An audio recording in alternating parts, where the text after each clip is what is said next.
ఇట్లా కలుపుకొని ఇప్పుడు ఎంత సూపర్ ఉంటుంది, కమ్మ ఉంటుంది పచ్చడి. ఇట్లా చేసుకోరులా లైవ్ లో ఈజీగా చెప్తాను, మంచిగా నేర్చుకొని చేసుకోర్రి. కలుపుతా అంటేనే నోట్లో నీళ్ళు ఊరుతాయి.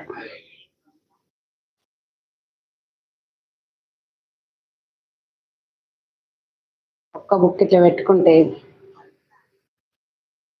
ఒక బుక్క పెట్టుకోరు మీరు కూడా తినర్రి. ఒక్క లైక్ ఇవ్వండి ఫ్రెండ్స్, ఒక్క లైక్ ఇవ్వండి.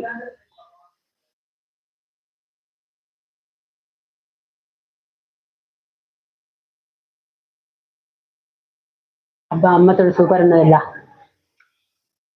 అమ్మ అంటే కమ్మ ఉంది, అమృతం. ఏ కూరద్దు, ఒక పచ్చడి ఉంటే చాలు, మొత్తం అన్నం తినేయచ్చు.